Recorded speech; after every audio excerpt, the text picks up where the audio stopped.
Buenos días, mi nombre es Victoria Capriles, directora adjunta del Centro de Derechos Humanos de la Universidad Metropolitana.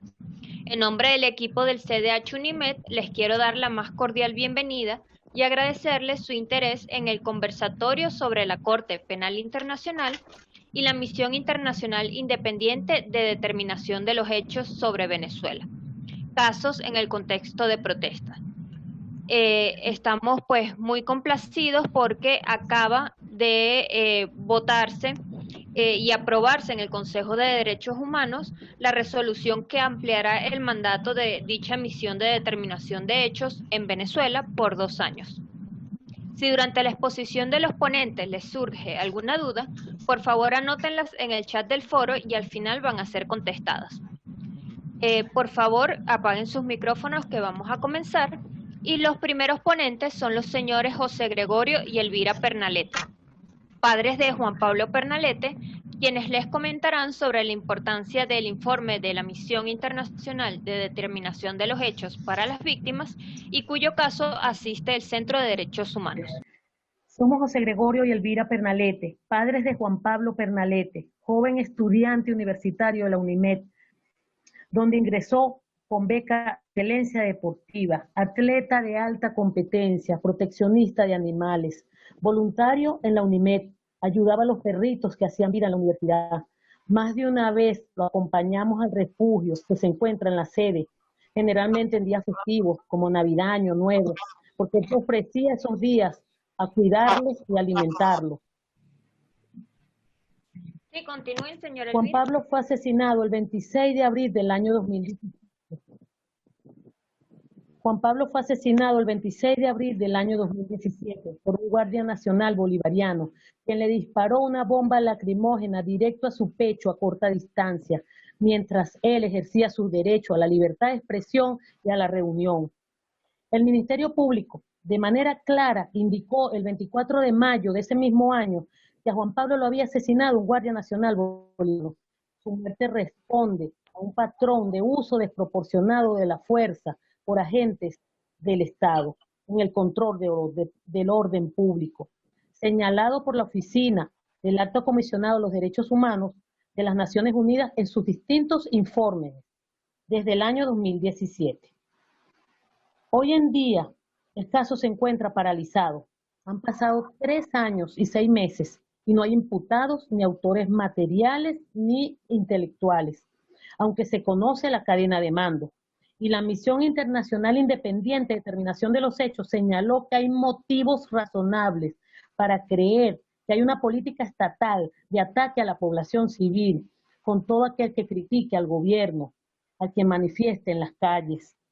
Recordemos que estos asesinatos, incluyendo el de nuestro hijo, no son hechos aislados ni al azar, corresponden a una política de Estado para callar la disidencia en el marco de planes preconcebidos del Estado, tal como lo terminó el informe de la Misión de Determinación de los Hechos, donde se evidencia el plan Zamora y el plan Guaycaipuro, en donde quienes protestaban eran considerados enemigos, opositores, terroristas.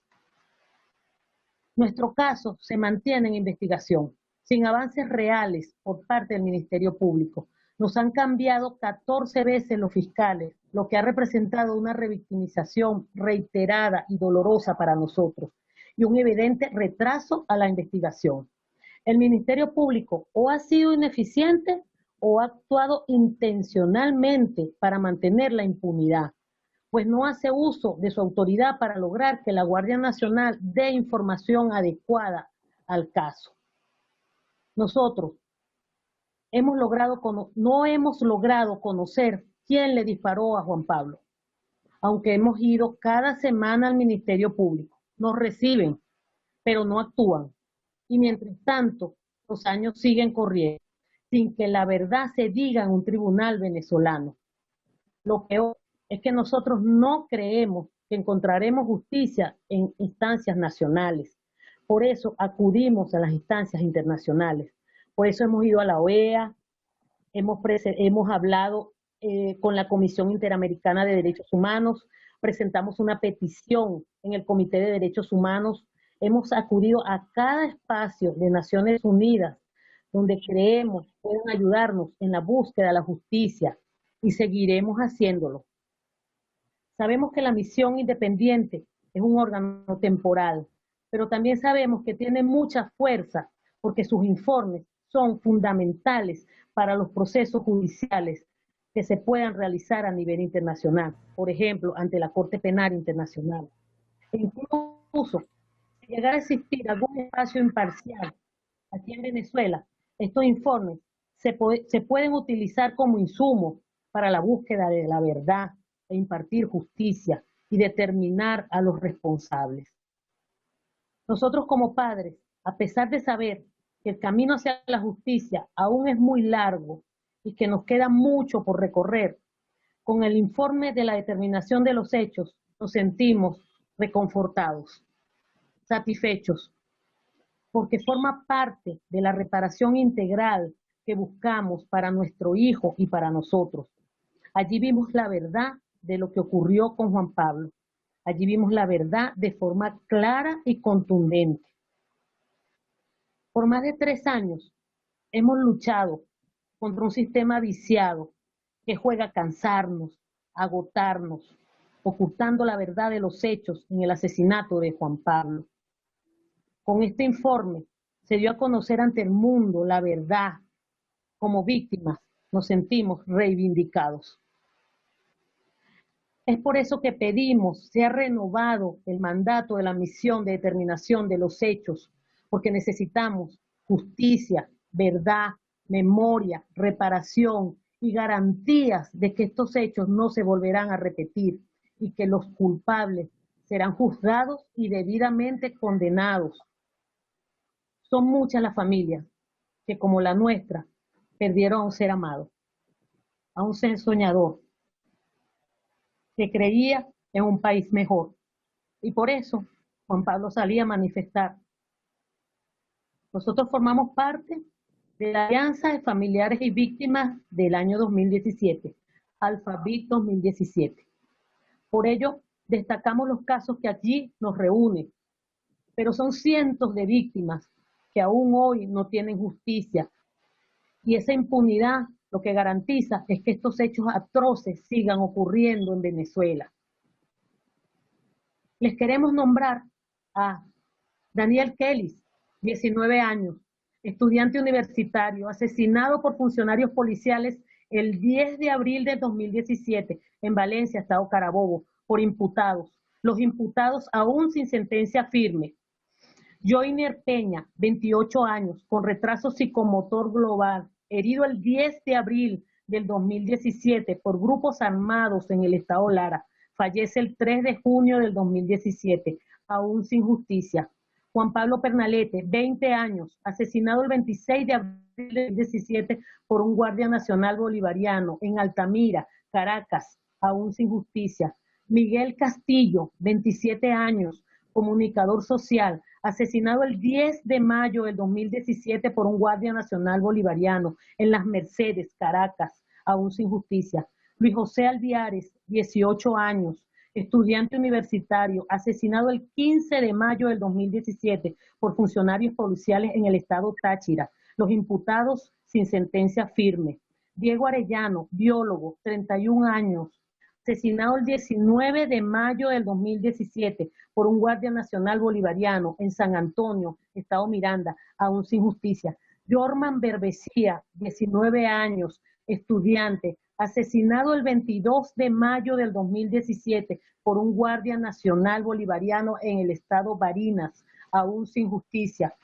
Manuel Sosa, 33 años, padre de un niño, fue asesinado el 25 de mayo del 2017 por un guardia nacional bolivariano en el estado Lara, quien tiene orden de captura y no ha sido ejecutada, aún sin justicia.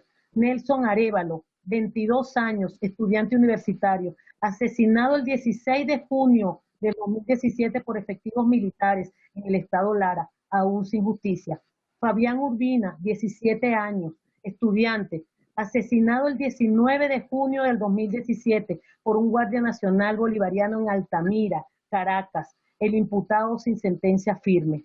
Roberto Durán, 24 años, padre de 2 niños, asesinado el 28 de junio del 2020 por un guardia nacional bolivariano en el estado Lara, aún sin justicia. Rubén Darío González, 16 años, deportista, asesinado el 10 de julio del 2017 por un guardia nacional bolivariano en Valencia, estado Carabobo, el día que se graduaba de bachiller, aún sin justicia. Leonardo González, 48 años, padre y esposo, fue asesinado el 27 de julio del 2017 por funcionarios policiales en Valencia, Carabobo.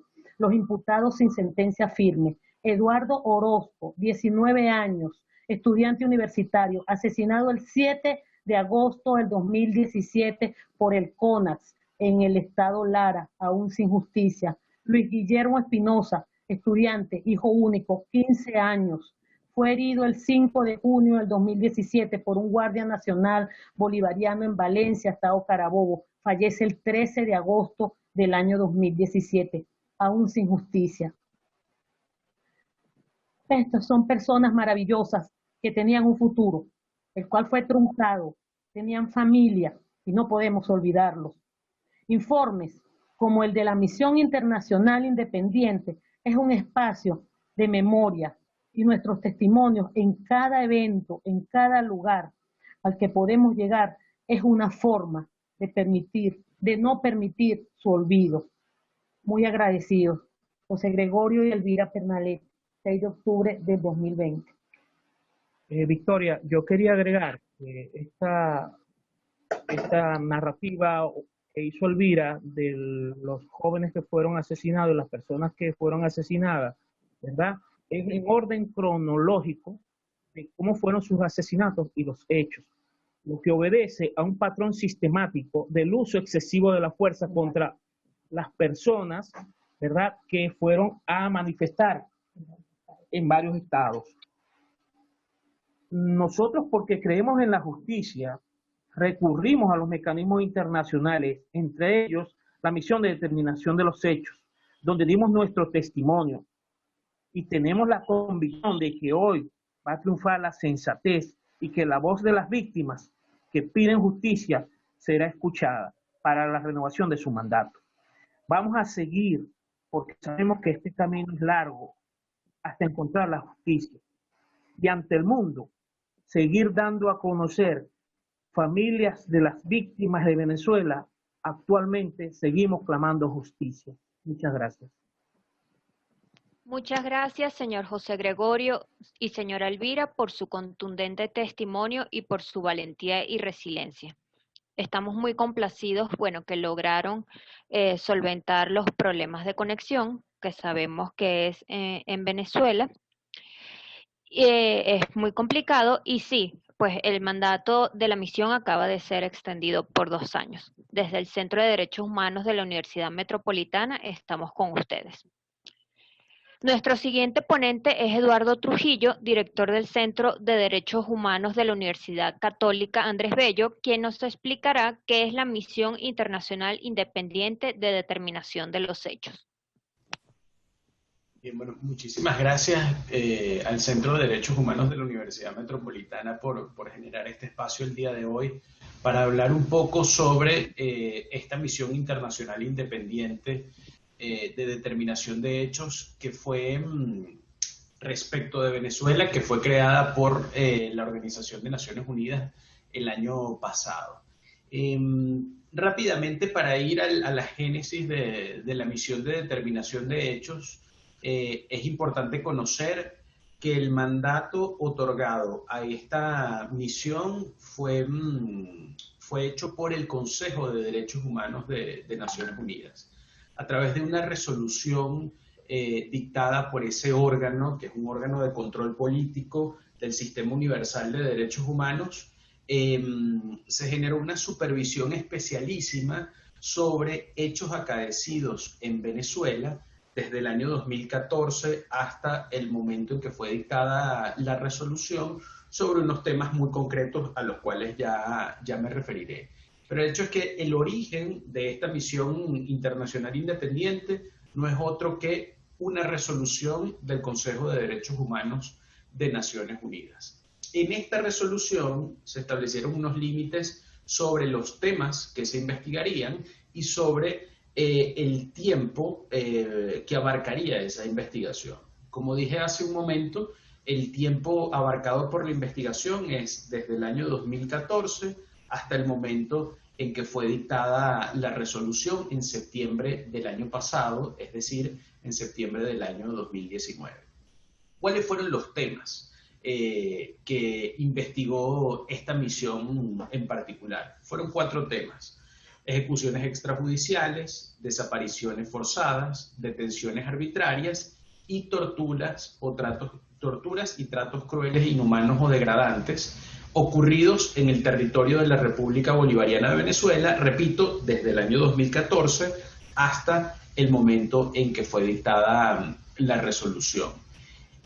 Naciones Unidas terminó nombrando a 3 expertos que fueron los que dirigieron el equipo de investigación de la misión. Estos expertos se mantuvieron en sus países de origen. Teníamos un experto del Reino Unido de Gran Bretaña, una experta que era la presidenta de la misión, Marta Baliñas, de Portugal, y otro experto llamado Francisco Cox, de nacionalidad chilena.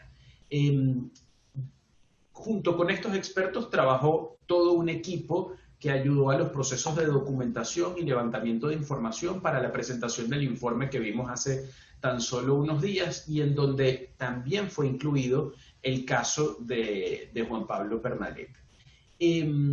Estas personas trabajaron desde Panamá. Fue un equipo multidisciplinario de funcionarios de Naciones Unidas que trabajó desde Panamá y tuvo la posibilidad de reunirse con representantes o dirigir comunicaciones al menos a representantes del Estado venezolano.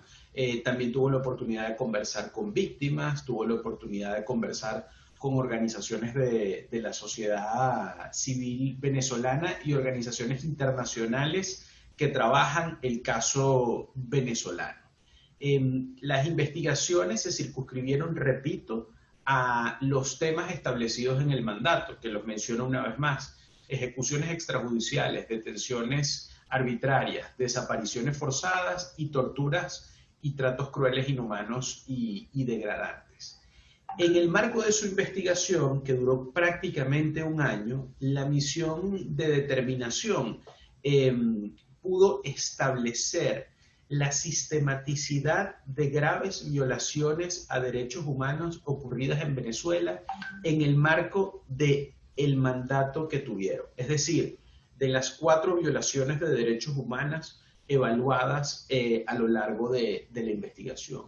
Y uno de los puntos más resaltantes que contiene el informe de la misión internacional es que ha establecido, bajo un estándar de prueba en el marco del derecho internacional, que hay motivos razonables para creer que en Venezuela se han cometido crímenes internacionales. Esto es algo muy importante porque en el marco de este estándar de prueba, el informe ha logrado sintetizar, con el análisis de una serie de casos, ha logrado sintetizar un patrón de violación de derechos humanos que ha implicado o que hay motivos razonables para creer que ha implicado la comisión de crímenes internacionales. Desde el punto de vista de las investigaciones que viene realizando la Fiscalía de la Corte Penal Internacional, que actualmente lleva a cabo sobre Venezuela un examen preliminar, este documento es un documento muy importante porque aglutina en un solo texto una serie de hechos perfectamente narrados y documentados de una manera muy seria y muy rigurosa, que pudiésemos calificar como la preconstitución de una prueba que puede servir, para impulsar la investigación que viene haciendo la Fiscalía de la Corte Penal Internacional. Desde un punto de vista de la justicia internacional, ese es uno de los valores agregados que genera el informe. Hay otro valor agregado que yo creo que los señores Pernalete han descrito de una manera suficientemente amplia, y es que a través de este informe y a través de esta investigación se ha podido poner de relieve la falta de debida diligencia y la falta de respuesta del Estado venezolano para realizar las investigaciones por las violaciones de derechos humanos perpetradas en perjuicio de Juan Pablo Pernaleta, en este caso particular, así de como todo el resto de víctimas que han sido mencionadas en la sesión que estamos teniendo el día de hoy, y ese otro centenar o miles de víctimas que no están siendo mencionadas. El establecimiento del patrón, de la sistematicidad de las violaciones, es algo muy importante para marcar un antes y un después en los procesos de denuncia de violación de derechos humanos que se han hecho en Venezuela en los últimos años. Y tenemos como protagonista al Sistema Universal de Protección de Derechos Humanos, que incluso el día de hoy, habida cuenta de la evidencia recabada en este informe, ha tomado la decisión el Consejo de Derechos Humanos de prorrogar el mandato de esta misión internacional para la determinación de los hechos, con un aproximado de 22 votos a favor y tan solo 3 votos en contra.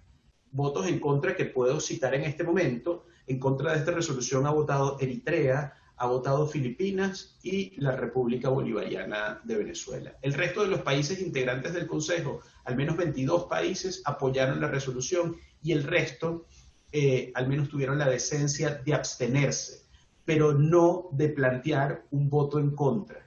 Esto es un reflejo de la contundencia de este informe y del punto de inflexión que puede representar este informe para la protección de derechos humanos en el futuro en Venezuela y para la visión panorámica de los hechos oprobiosos que han ocurrido en el pasado y que no pueden seguir ocurriendo en el país.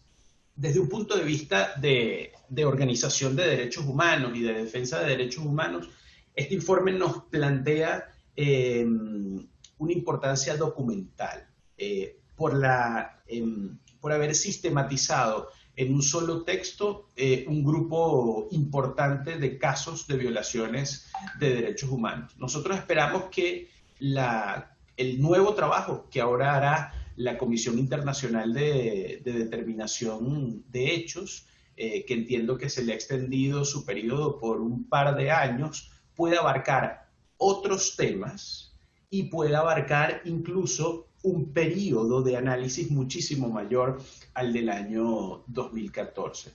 Esto en síntesis es la génesis, el desarrollo y la finalización de la Misión Internacional de Determinación de Hechos con el informe que conocimos el mes pasado. Sin embargo, esta película va a tener una segunda parte que va a comenzar en este mismo mes de octubre, en vista de la decisión que hace tan solo una hora tomó el Consejo de Derechos Humanos de Naciones Unidas. Yo quisiera dejar la intervención hasta acá y estoy seguro que luego en la ronda de preguntas tendremos oportunidad de aclarar elementos adicionales que han sido o que orbitan alrededor de este tema de la misión internacional. Muchísimas gracias. Muchas gracias, Eduardo, por tu excelente ponencia. Les recuerdo a todos que si tienen alguna duda, una pregunta que quieran realizar, lo hagan en el chat. Y a continuación los dejo en manos de Alberto Seijas, abogado y licenciado en Estudios Liberales, investigador del Centro de Derechos Humanos de la Universidad Metropolitana, quien les conversará sobre la definición de crímenes de lesa humanidad y el rol de la Corte Penal Internacional.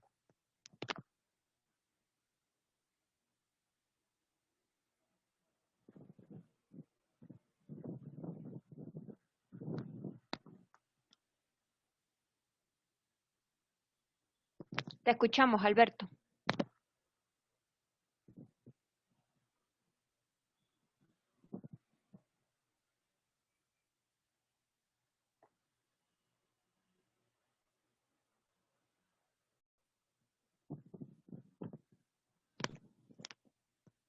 Alberto, ¿nos escuchas? Ajá, no tenía el permiso de iniciar el discúlpame. audio, sí. Bueno, ajá, Gracias a Eduardo Trujillo y a los señores Pernalete por participar con nosotros en este conversatorio. Yo voy a hablarles, como le dijo la profesora Victoria, sobre la Corte Penal Internacional y haré unas breves consideraciones sobre los que son los crímenes de lesa humanidad. Quisiera empezar por establecer la diferencia entre lo que son las violaciones de derechos humanos y los crímenes internacionales. Las violaciones a los derechos humanos establecen la responsabilidad del Estado como una abstracción, como una institución, por el incumplimiento del deber de proteger derechos establecidos en tratados sobre derechos humanos. Esta es tienen un sentido reparatorio distinto al de los crímenes internacionales, que la comunidad internacional ha decidido que por su gravedad, por afectar bienes jurídicos fundamentales que ponen en peligro a la especie humana en su conjunto, merecen un trato especial. Y estos están tipificados en el Estatuto de Roma de la Corte Penal Internacional, y la responsabilidad no es institucional, sino individual. La diferencia es que en el Sistema Universal de los Derechos Humanos y en los sistemas regionales, el Estado es el que repara independientemente de quién esté a la cabeza del Estado.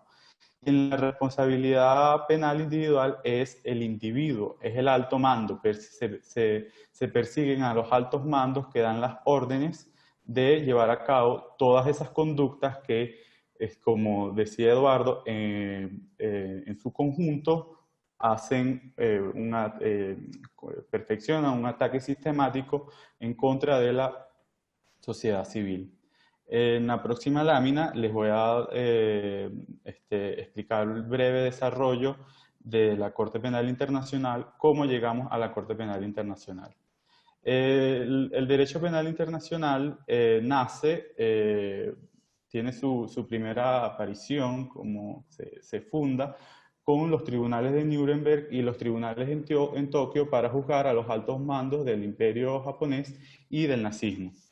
De los tribunales de Nuremberg salen los principios que van a servir de base para crear luego los tribunales ad hoc en los años 90 y la Corte Penal Internacional. Esto es para crear la justicia penal internacional. Sin embargo, entre los tribunales de Nuremberg y la creación de los tribunales ad hoc, hubo una época larga de impunidad que cronológicamente se ubica en la Guerra Fría, porque bueno, los intereses de política exterior eran distintos entre las potencias y bueno, no se juzgaron crímenes ocurridos antes de la Segunda Guerra Mundial, durante ni después, por otros actores que no hayan sido los nazis o el imperio japonés. Por ejemplo, el holocausto ucraniano de Stalin, las masacres de Pol Pot en Camboya, etc.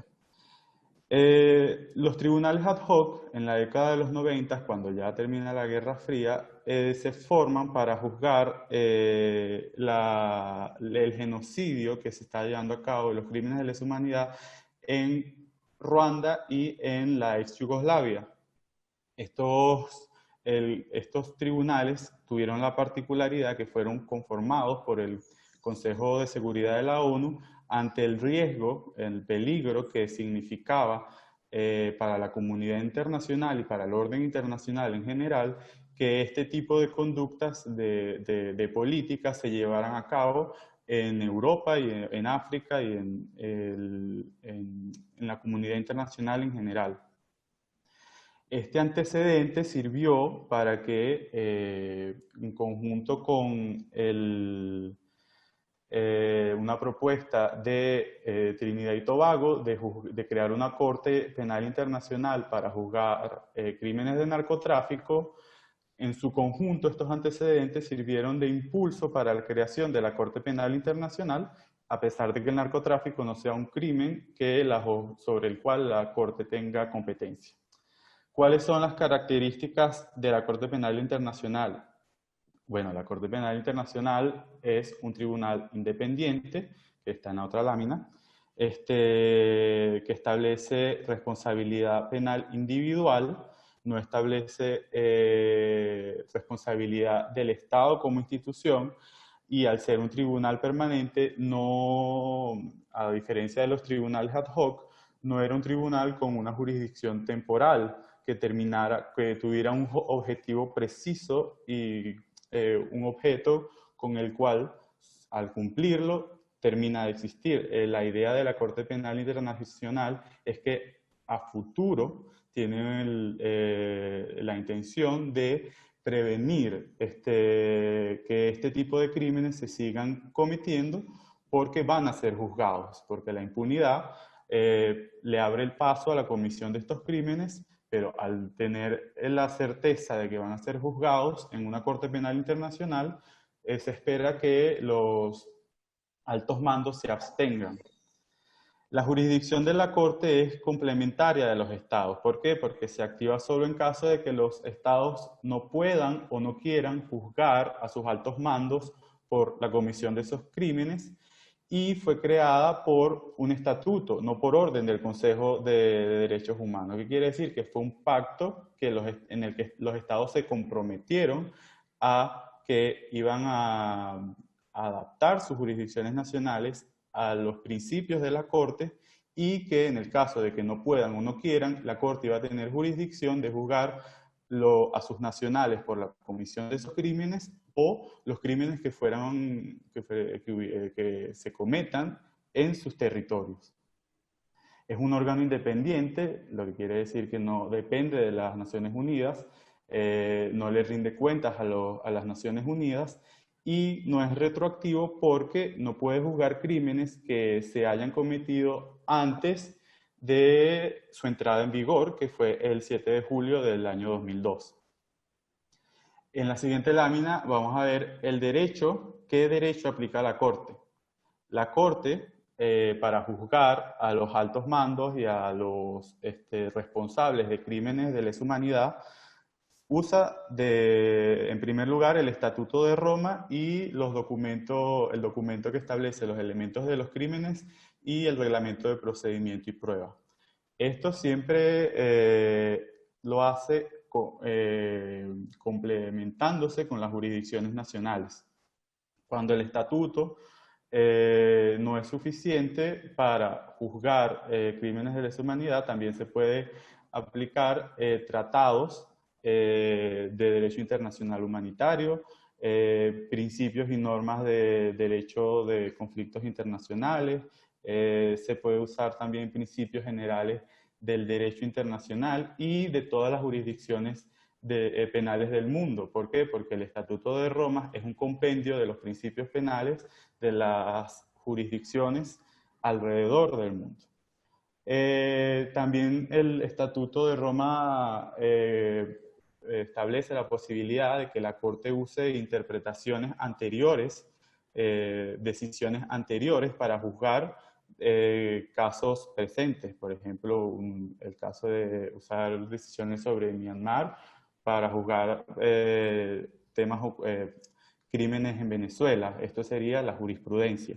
Pero esa interpretación que hagan sobre la jurisprudencia, sobre los principios, sobre los tratados, debe hacerse siempre respetando principios internacionalmente reconocidos, principios y derechos relativos a los derechos humanos internacionalmente reconocidos. Ahora bien, ¿cómo se activa la competencia de la Corte Penal Internacional? Hay tres supuestos que están en la próxima lámina sobre cómo la Corte Penal Internacional puede iniciar una investigación. Puede ser porque un Estado que haya firmado el Estatuto de Roma envíe una comunicación. A pesar de que es Corte Penal, no se envían denuncias, sino comunicaciones. Entonces, si un Estado parte remite una situación en su territorio a la Corte Penal Internacional, o por un nacional de su territorio a la Corte Penal Internacional, el fiscal debe iniciar puede tomar la decisión de iniciar un examen preliminar. puede ser también que el Consejo de Seguridad de la ONU remita un caso a la Corte Penal Internacional. De igual forma, es decisión del fiscal iniciar la investigación o el examen preliminar y el desarrollo del mismo, y cuando el fiscal ha iniciado la investigación de oficio. En este caso, siempre se hace a través de comunicaciones que recibe la Fiscalía de la Corte Penal Internacional. ¿Cómo puede un Estado que no sea parte del estatuto enviar una comunicación a la Corte o remitir un caso a la Corte? Lo más común en las ocasiones en las que se ha hecho, que, por ejemplo Palestina, lo hacen a través del Consejo de Seguridad. El Consejo de Seguridad tiene la facultad de remitir casos de estados no partes del estatuto a la Fiscalía para comenzar un examen preliminar. Ahora, una vez que se activa la competencia de la Corte Penal Internacional por una de estas tres vías, en la Fiscalía se evalúan la competencia, los distintos tipos de competencia. ¿Qué quiere decir que sea competente? Que la Fiscalía pueda llevar a cabo una investigación, por ejemplo, por la Comisión de Crímenes de Lesa Humanidad en Venezuela en el contexto de protesta. ¿Qué evalúa? En la siguiente lámina vamos a ver que evalúa, en primer lugar, la competencia personal y la competencia territorial. Estas son condiciones previas. ¿Por qué? Porque la Corte solo es competente sobre personas que sean personas físicas mayores de 18 años, y para iniciar una investigación tiene que ser tener competencia personal, es decir, que sea nacional la persona, el presunto responsable de la comisión de esos crímenes, sea nacional de un Estado parte del Estatuto de Roma, o que el presunto responsable haya cometido los crímenes internacionales en un Estado, en un territorio parte del Estatuto de Roma. Y eso es muy importante porque eso nos va a dar la competencia temporal. Si el criterio es la nacionalidad, tiene que ser, la Corte tiene competencia sobre los crímenes que hayan ocurrido en el país, en el Estado del nacional, desde que entró en vigor el tratado, el estatuto, en el Estado del que el presunto responsable es nacional. Por ejemplo, en Venezuela, el estatuto entró en vigor en el año 2002, el 7 de julio de 2002. Entonces, si el criterio es juzgar a un venezolano por crímenes cometidos donde sea, se tiene que tomar en cuenta la entrada en vigor del estatuto en Venezuela. Y si se van a juzgar crímenes en Venezuela cometidos, sea por cubanos, puertorriqueños, el que sea, la nacionalidad, también se debe tomar en cuenta la entrada en vigor del estatuto en Venezuela. Y no se puede juzgar nada con anterioridad. No se pueden juzgar crímenes que hayan ocurrido en Venezuela antes del 2002, crímenes internacionales.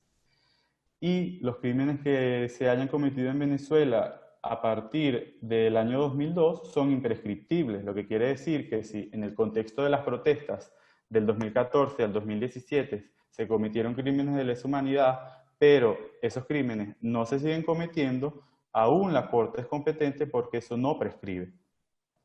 Y la competencia material son los crímenes sobre los cuales la Corte puede juzgar a los presuntos responsables. ¿Qué evalúa en la próxima lámina? ¿Qué evalúa la Corte en la competencia material, que es en lo que vamos a enfocarnos ahorita? Tres elementos.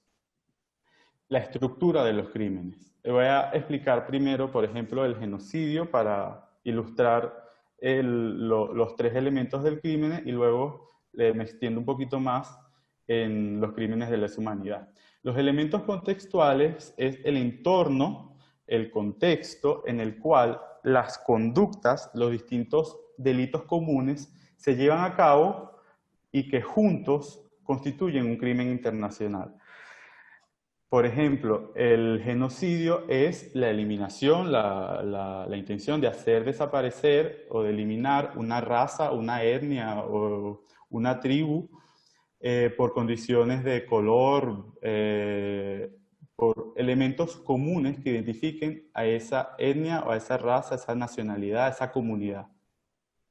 Los delitos pueden ser distintos. Por ejemplo, en Ucrania se dejaba morir a la gente de inanición, se morían de hambre. Los Hutus y los Tutsis, eso fue un genocidio, pero se mataban, eran asesinatos con armas y armas blancas también. Entonces, puede variar mucho. Los judíos eran cámaras de gas. Pueden variar mucho las conductas. El actus reus es la conducta que distintas conductas con la intención, con ese dolo que es el mens rea, en ese contexto de querer eliminar una raza, una etnia, constituyen un crimen internacional. Ahora, ¿cómo funciona en los crímenes de lesa humanidad y por qué Venezuela, porque en Venezuela se considera que se están cometiendo crímenes internacionales o crímenes de lesa humanidad? En la próxima lámina vamos a ver que los crímenes de lesa humanidad exigen como elementos contextuales que haya un ataque sistemático y generalizado contra una población civil. El contexto puede ser un tiempo de guerra, un tiempo de paz, conflicto armado internacional o no internacional. Lo que importa es que haya un ataque, una línea de conducta generalizado y sistemático en contra de la población civil. Esta línea de conducta puede significar, por ejemplo,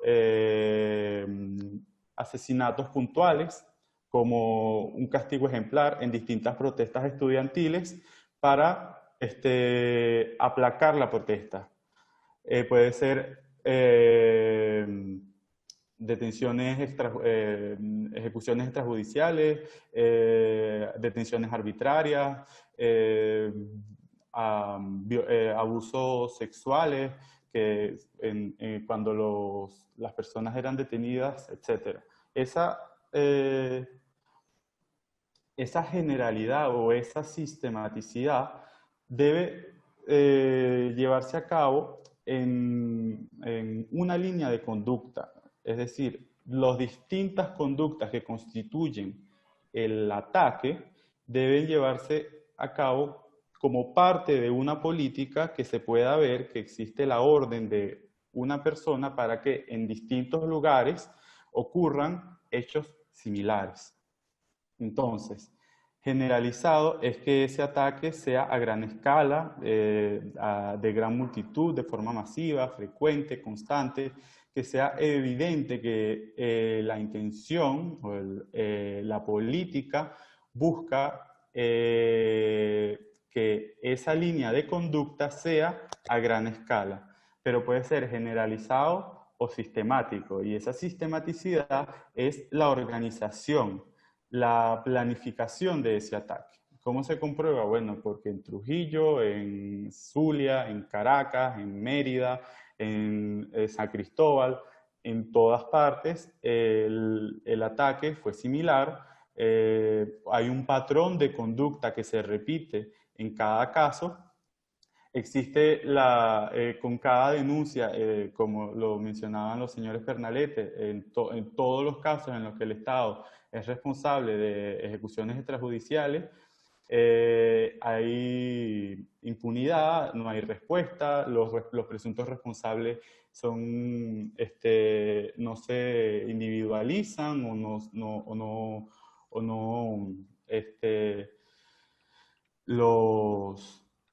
hay un comentario, ok. No van presos, no son judicializados. En fin, Para terminar, voy a explicarles que a diferencia del crimen de genocidio, en los crímenes de lesa humanidad no se requiere la intención del autor, se requiere solo que todas esas conductas formen parte de un ataque y que el autor sepa que esa política existe y él forma parte de esa política. Creo que me excedí en el tiempo, pero bueno, disculpen y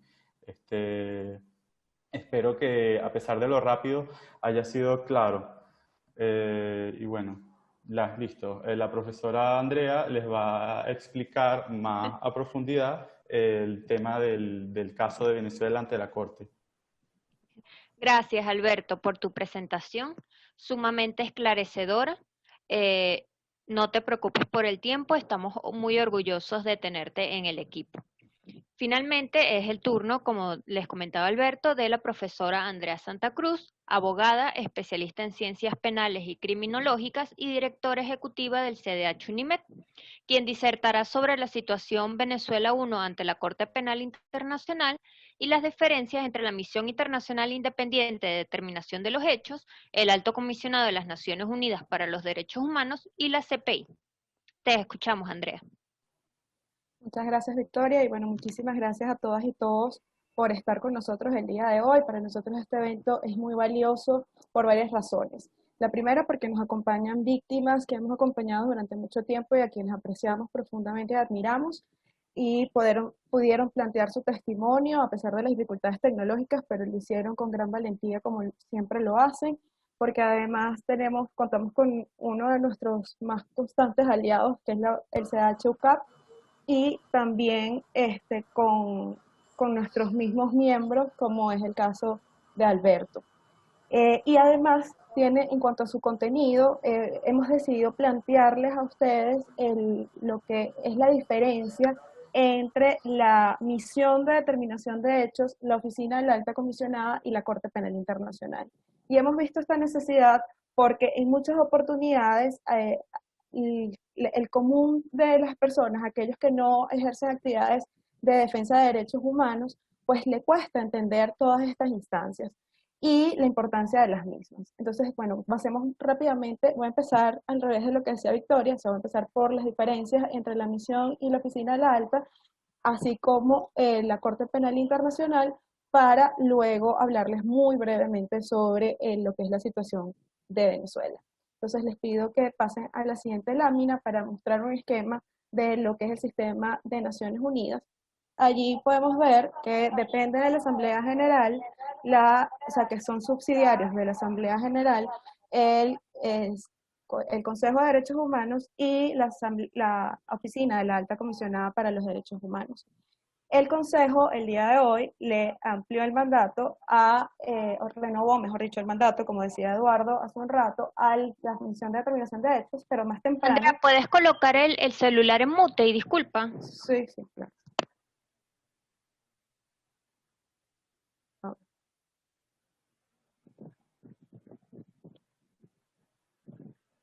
Avísame si ya no hace el feedback. Perfecto. Okay. Entonces, el tema de que más temprano les comentaba que también el Consejo también le hizo una ampliación o renovación más bien del mandato a la Oficina de la Alta Comisionada para los Derechos Humanos. En la siguiente lámina vemos que cuando hablamos del Sistema Universal de Protección de Derechos Humanos, que es el sistema vinculado a Naciones Unidas, es un sistema que está vinculado a órganos, o está compuesto, mejor dicho, por órganos convencionales y no convencionales. Estos órganos convencionales son los que devienen de las convenciones, como su nombre lo indica, o los pactos y tratados internacionales en materia de derechos humanos. Mientras que los órganos no convencionales, evidentemente, no devienen de aquí, y entre esos está el Consejo y la Oficina de la Alta Comisionada para Derechos Humanos. Mientras que vemos de los convencionales, por ejemplo, el Comité de Derechos Humanos, que la señora Elvira señalaba en su exposición cuando planteaba que efectivamente nosotros hemos presentado junto a ellos, los hemos asistido en presentar ante el comité una petición individual para el caso de Juan Pablo Pernalé y de ellos mismos. En la siguiente lámina podemos ver entonces lo que es la oficina de la alta comisionada. Pues ya hemos entendido que forma parte del sistema universal de protección, pero nos queda muy claro que no estamos hablando solo de algunos órganos, sino ver que son varios los órganos del sistema. Y en el caso de la oficina de la alta comisionada, ahí quisiera destacarles entonces pues lo que corresponde a su mandato y destacar a su vez que pues es el ente, como les decía hace un rato, más importante, la entidad más importante de Naciones Unidas en el ámbito de derechos humanos. Se encarga de promover y proteger los derechos de todas las personas y todos los derechos humanos, y además es fundamental en salvaguardar los 3 pilares interrelacionados de Naciones Unidas, como son la paz y la seguridad, los derechos humanos y el desarrollo. Es muy amplio el mandato de Naciones Unidas, de la Oficina de la Alta Comisionada. He querido destacar en la siguiente lámina algunos de los criterios del mandato, pero efectivamente allí vamos a ver algunos importantes, como son promover y proteger el goce y la plena realización de los derechos humanos para todas las personas, prevenir casos de violaciones de derechos humanos, asegurar el respeto de los derechos humanos, y el punto que hoy se discutía en el Consejo, que es la asistencia técnica a los estados. Y eso ha sido desde el año pasado, y en esta oportunidad ocurrió igual en el Consejo de Derechos Humanos. Se hicieron 2 resoluciones, una vinculada al punto 2, que era la asistencia técnica, y fue una resolución hoy aprobada con 14 votos, bastantes más abstenciones, y si mal no recuerdo 7 votos en contra, en la que se establecía este tema de la asistencia técnica de parte de la Oficina de la Alta Comisionada al Estado venezolano, recordando además que la Alta Comisionada para Derechos Humanos, Michelle Bachelet, anunció hace pocas semanas que se había logrado restablecer, o renovar, mejor dicho, la carta de entendimiento entre la Oficina de la Alta Comisionada y el Estado venezolano, y que además habían logrado tener un grupo permanente en el país. Inicialmente eran de 2 representantes de la Oficina de la Alta aquí en Venezuela. En este momento se estableció oficialmente a 6 personas, entre otros acuerdos o compromisos que asumió el Estado con la Oficina de la Alta Comisionada. Y otra cosa que creo muy importante destacar es que la Oficina de la Alta Comisionada para los Derechos Humanos debe fortalecer y hacer más eficiente el sistema de Naciones Unidas en la esfera de derechos humanos. Es un compromiso interesante porque es una de las preocupaciones que vemos en las víctimas, y es sentir que el sistema de Naciones Unidas en general, en oportunidades, es muy lento para la obtención real de justicia. La misión de determinación de hechos pues ya fue descrita ampliamente por Eduardo. Yo solo traigo a colación en la siguiente lámina algunos puntos destacables para la diferenciación, y es que es un órgano temporal de carácter no judicial. Sus investigaciones han sido muy importantes para aportar elementos decisivos en los procesos judiciales, tanto en tribunales ad hoc como en la Corte Penal Internacional.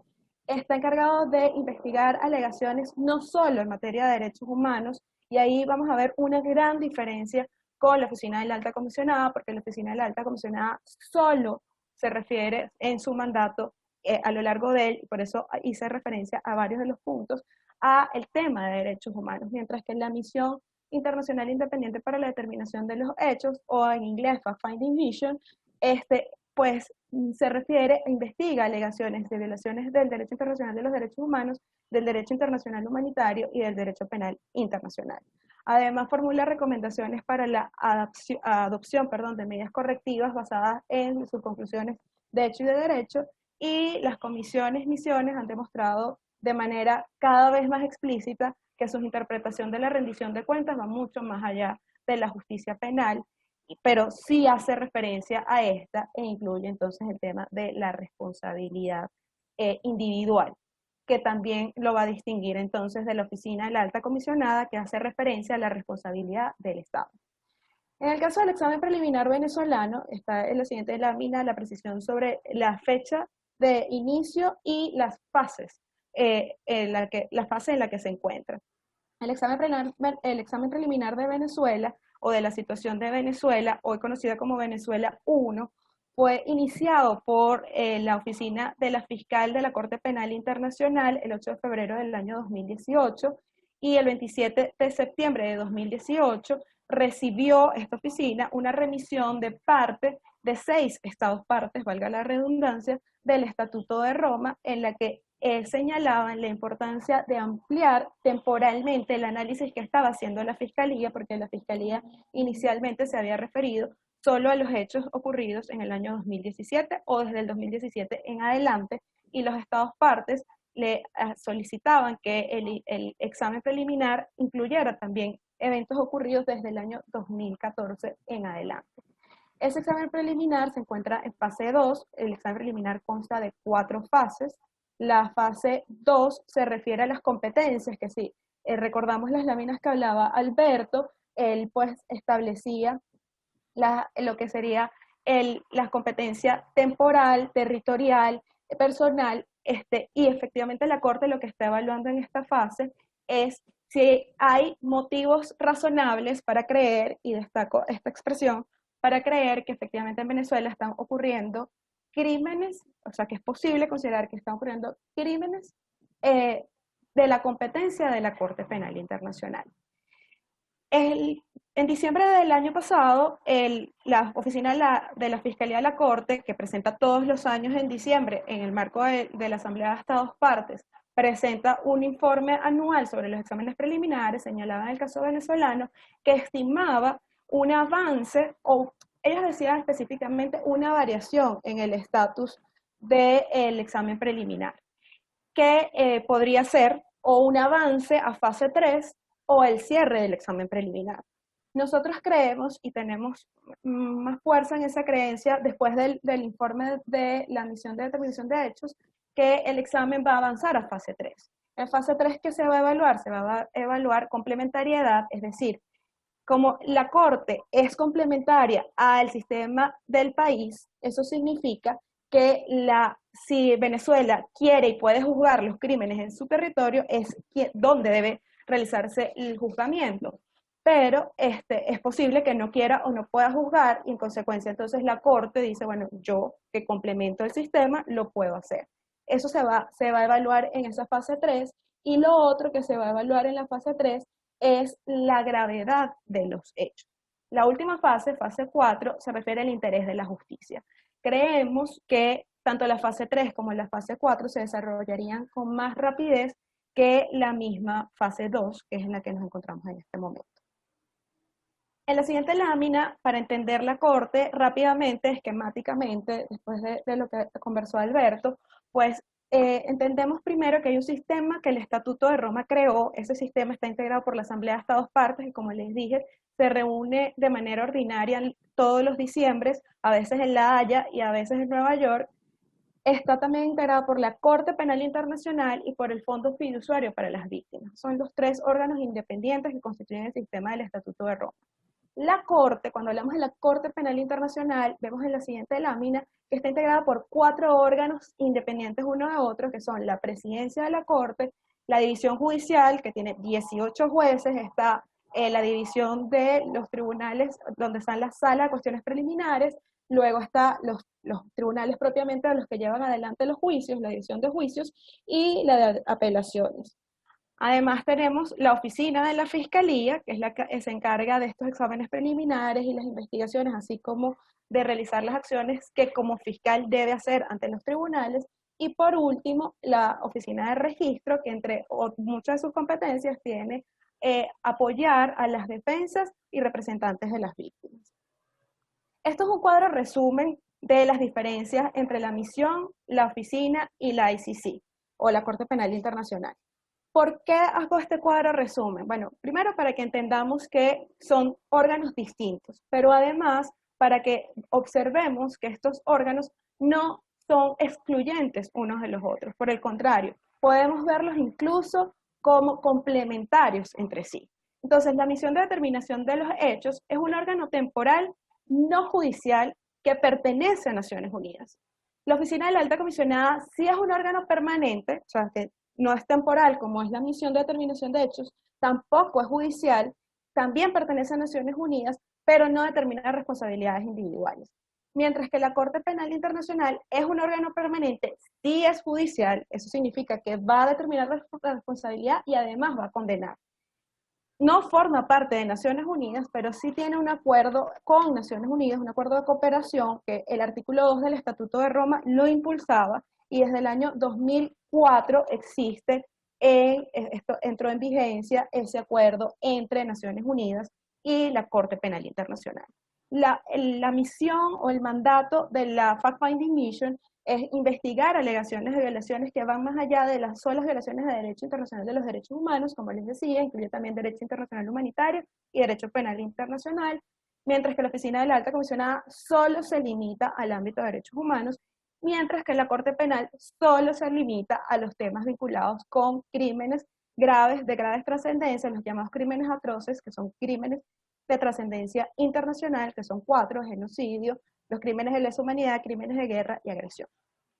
La misión además contribuye a asegurar la rendición de cuentas de autores o principales responsables, con lo cual ellos van a hacer referencia a las responsabilidades de los estados, pero también pueden hacer referencia a los posibles responsables y autores, y como el mandato que se estableció para la Fact-Finding Mission venezolana decía que debían garantizar el establecimiento de las responsabilidades, es por eso que ellos hacen señalamientos sobre efectivamente sobre la cadena de mando, los posibles responsables de los hechos que ocurrieron en el país.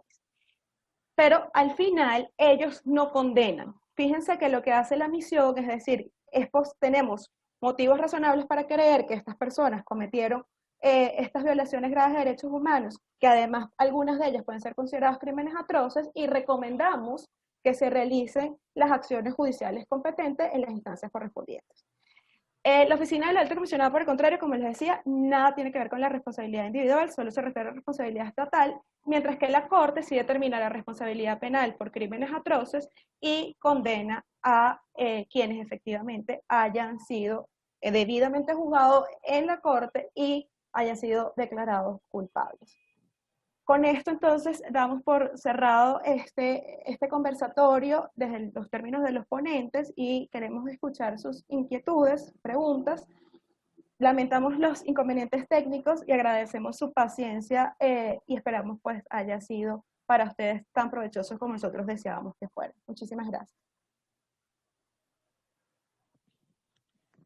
Muchas gracias, Andrea, por tu excelente intervención. Como bien comentaba, pues ahora vamos a pasar a la ronda de preguntas.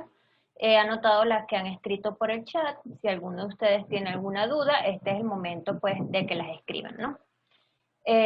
Tenemos entonces 3 preguntas hasta los momentos para que responda pues el ponente que quiera. La primera es, ¿cómo se complementan los informes de la alta comisionada, el informe de la misión y el examen preliminar de la CPI?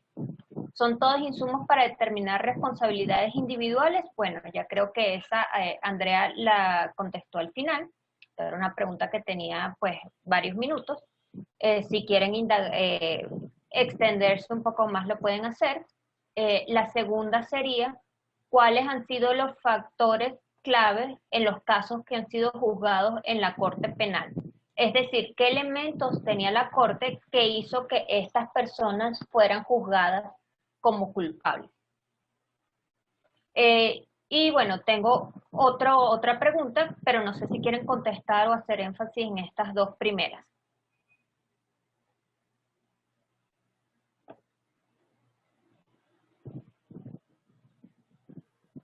Sí, el evento se ha prolongado un poco más de lo esperado y Eduardo Trujillo lamentablemente se tendrá que retirar. No sé si hay alguna pregunta que se refiera solo al tema de la misión, de forma que él pueda atenderla y retirarse, y nosotros quedarnos con el resto de las preguntas. Sí, esta. Y disculpa, Andrea, para Eduardo. ¿Cuáles son las diferencias entre una misión y una comisión de investigación? ¿Por qué no se asignó una comisión para el caso de Venezuela?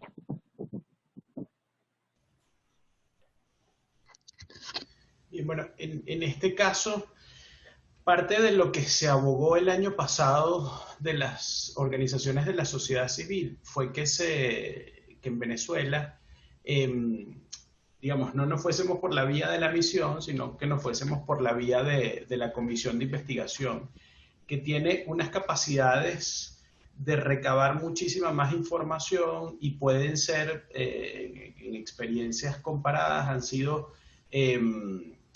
digamos, iniciativas un tanto más portentosas, un tanto más fuertes a la hora de determinar hechos que han implicado la Comisión de Crímenes Internacionales. Lamentablemente el Consejo de Derechos Humanos el año pasado, no el Consejo, los países que integran al Consejo, que fueron quienes promovieron la resolución, consideraron que no era oportuno plantear directamente la creación de una comisión para el caso venezolano, porque pensaron que no tendría los apoyos políticos. Sin embargo, la misión internacional de determinación de hechos ha generado unos resultados que yo considero bastante favorables, tal como lo intenté describir en mi presentación. Y ahora con la extensión de mandato, seguramente podremos tener unos resultados muchísimo mejor al término de este segundo mandato. La imposibilidad de acceso a territorio o la posibilidad de que desde la distancia se puedan realizar investigaciones en el formato de misión de determinación de hechos es algo que genera un valor agregado. En el caso de las comisiones de investigación, aunque también se pueden hacer desde la distancia, el acceso a territorio es bastante más recomendable. Yo creo que esa puede ser digamos, un redondeo general sobre esta pregunta en particular. Muchísimas gracias, Eduardo, y gracias por haber participado como ponente el día de hoy. Entonces creo que podemos contestar las dos otras preguntas que son un poco más amplias, y si alguien más tiene algún tipo de intervención o algún tipo de pregunta, puede por favor realizarla en el chat. Vuelvo a decir las preguntas anteriores. ¿Cómo se complementan?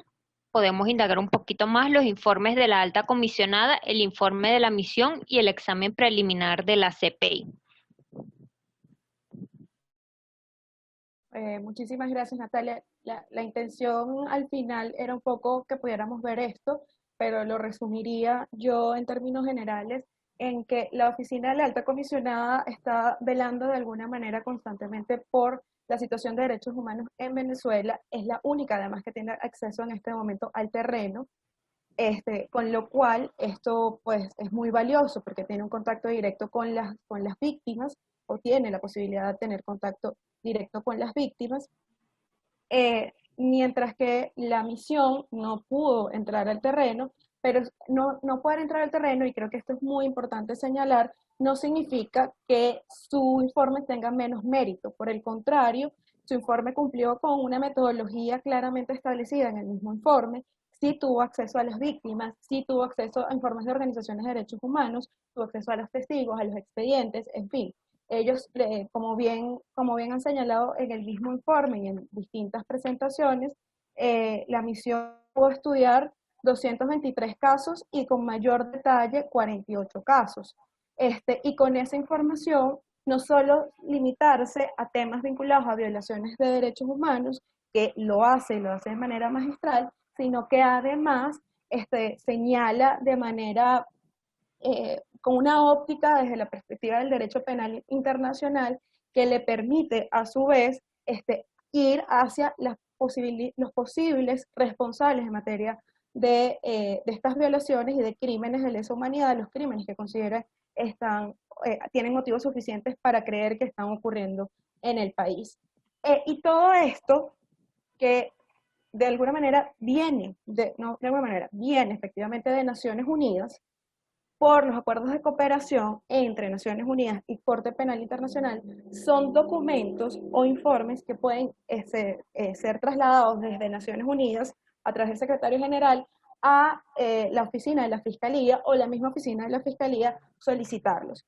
No dudo de, por lo público que, es esto, que son estos informes, tanto de la Oficina del Alta como de la misión, ya el personal técnico de la Fiscalía de la Corte Penal Internacional que trabaja en la situación de Venezuela tengan conocimiento de esto y estén trabajando con respecto a ellos mismos. Entonces, es posible que estos informes sirvan para la fundamentación o motivación que pueda dar efectivamente la oficina de la Fiscalía de la Corte Penal Internacional en diciembre, que es cuando podremos saber si hay un avance a fase 3 o si hay un cierre del examen preliminar. Lo sabremos en el informe que presentará la oficina de la Fiscalía y probablemente uno de los aspectos importantes que se han considerado sean todas estas informaciones, tanto la que proporciona la oficina de la Alta Comisionada para Derechos Humanos como la misión de determinación de los hechos. Excelente, muchas gracias, Andrea. Y la última pregunta sería, ¿cuáles han sido los factores clave en los casos que han sido juzgados en la CPI? Es decir, ¿qué elementos tenía la Corte que hizo que estas personas fueran juzgadas como culpables?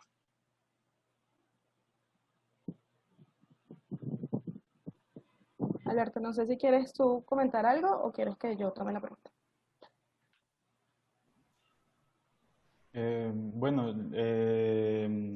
Yo sí recuerdo que en los casos que tuve la oportunidad de revisar, la misión o la comisión de investigación fue un impulso importantísimo para probar, para probar los crímenes internacionales. La Corte, como es complementaria a la jurisdicción de los estados, tiene una barra,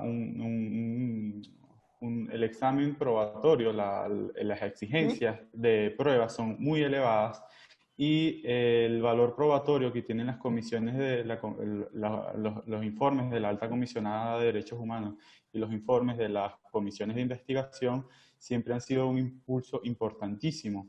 Ahora, ¿qué toma en cuenta la Corte? Que se satisfagan, que no quede duda de que los elementos de los crímenes por los cuales se están investigando a los presuntos responsables estén satisfechos en las pruebas, que se compruebe, por ejemplo, en los crímenes de lesa humanidad, que hubo un ataque sistemático o generalizado en contra de una población civil, que el presunto responsable estaba consciente de las circunstancias que determinaban el carácter de ese ataque y que esa línea de conducta, esas distintas conductas que formaban parte del ataque, se hacían persiguiendo los objetivos de esa política. Por eso, vista la gravedad de estos ataques y el carácter contractual del Estatuto de Roma, es súper importante que se vayan documentando las distintas realidades, los distintos hechos y el valor con los que he tenido la oportunidad de conversar sobre esto. Nos explican siempre que es importantísimo que no queden dudas, que no haya espacio a una duda razonable de que la persona que cometió el hecho estaba consciente, el presunto responsable estaba consciente de las circunstancias que estaba llevando a cabo. Sin embargo, seguro la profesora Andrea va a tener una explicación mucho más clara y no sé si quiere agregar algo. Gracias, Alberto. Lo hiciste muy bien, ha sido muy claro. Yo lo que quería agregar a la pregunta que nos hace Natalia es que cuando evaluamos desde la Corte Penal Internacional, y lo que planteaba Alberto es muy importante, el estándar probatorio. El estándar probatorio en el examen preliminar es exactamente igual al de la misión de determinación de los hechos y no es casual. Así lo decidieron quienes eran el equipo de quienes constituían la misión, y lo hacen justo para ser un aporte muy importante para la Corte Penal Internacional, y de hecho su recomendación 65 está orientada a la oficina de la Corte, de la Fiscalía de la Corte Penal Internacional. Pero no es suficiente para que una persona sea juzgada, porque en este momento, el examen preliminar, si se fijan, no hay casos. En este punto lo que hay es una situación y se están evaluando los hechos, y si esos hechos de alguna manera se entienden como que está ocurriendo en el marco de un ataque. El ataque implica, como decía Alberto, una línea conductual en el que haya una política, en particular en el caso venezolano, sea una política estatal. Y si se fijan en el informe de la Oficina de la Alta, se han hablado de patrones. Esos patrones son indicios a las políticas. El informe de la misión de determinación de los hechos sí habla específicamente de las políticas que existen desde el Estado. Ellos plantean en particular dos, una vinculada a la eliminación prácticamente de los opositores o críticos del gobierno, y la segunda es una política igual de control sobre en el marco de las operaciones de seguridad. Estas políticas ellos te están indicando que son políticas del Estado que establecen unas conductas, una línea de conductas que permiten garantizar algo que afirmaban los señores Pernalete, y es que el caso de Juan Pablo no es un hecho aislado. No es que ese grupo había un guardia que, bueno, ese día decidió salir a matar gente y mató a Juan Pablo. No, no. Es que eso responde a un patrón que era el de uso excesivo de la fuerza, como lo decía la Oficina de la Alta Comisionada, pero en el marco de una política que termina siendo de control y de agresión hacia los opositores o personas críticas, entre otras, las que salen a manifestar en las calles y entonces son víctimas de desaparición forzada o de, por ejemplo, en el caso de Juan Pablo lo calificaron como privación arbitraria de la libertad, en el caso de la misión. En cuanto a, y de alguna manera esto entonces nos dice, bueno, van a ver, es necesario para la Corte poder ver efectivamente que esto existe, es decir, que está el ataque, pero además que ese ataque es o sistemático o generalizado, puede ser una u otra o las dos. Y entonces la Corte va avanzando hacia eso, y cuando dice, sí, en Venezuela están ocurriendo crímenes de lesa humanidad, ahora vamos a ver los casos. Y eso es lo que se hace en la investigación. Se individualiza víctimas y victimarios, y por eso es en la fase de investigación que es posible, no es algo que a juro tenga que ocurrir, que se emitan órdenes de aprehensión en contra de quienes van a ser juzgados para garantizar el proceso efectivamente ante la Corte. Y el proceso ante la Corte va a ser exitoso en la medida en que efectivamente la Fiscalía sea capaz de probar, sin que haya duda razonable, en contrario, pueda probar que efectivamente esas personas fueron los responsables de los hechos. ¿Qué dificultades ha visto la Corte? La Corte es perfectible y estoy segura que muchos de ustedes lo saben. El caso es como el de Colombia, tiene 16 años en examen preliminar, y hay quienes dicen que una justicia tardía no es real justicia, pero en definitiva lo que sí es cierto es que hemos visto en la Corte situaciones en las que se condena a alguien, por ejemplo en el caso Bemba, pero luego la Corte de Apelaciones revierte la decisión. Y eso ocurre en buena medida porque hay factores vinculados a un aspecto jurídico y judicial que es muy importante, y que es la diferencia entre el tema de la Corte Penal Internacional y los mecanismos que existen de Naciones Unidas, y la importancia de entender que cuando hablamos de las responsabilidades individuales es necesario que efectivamente se les garanticen los derechos a quienes están siendo imputados, acusados y posteriormente serán condenados, y que tiene que haber un estándar muy alto y un trabajo muy fuerte desde la Fiscalía. Espero que sí complemente lo que ya muy bien había dicho Alberto y sea útil para Natalia, que hacía la pregunta. Excelente, muchas gracias, Andrea. Tenemos una última pregunta. Sé que muchos de ustedes, bueno, que están interesados en realizar intervenciones o preguntar más, pero ya nos hemos pasado del tiempo. Entonces, Andrea, en una respuesta corta y concisa, Antonieta Núñez pregunta, ¿cómo incide el informe de la misión propiamente a nivel interno, a nivel nacional? Buenísimo. Veo que hay personas que hubiesen querido intervenir o hacer alguna pregunta, pero el tema del tiempo no nos está ayudando, entonces pongo a disposición mi correo electrónico, que es asantacruz@unimed.edu.be. Si quieres, Victoria, puedes ponerlo en el chat, por favor, para que quien tenga alguna inquietud, pues estoy abierta a conversar cuando así lo necesiten, e incluso ponerlo en contacto con el resto.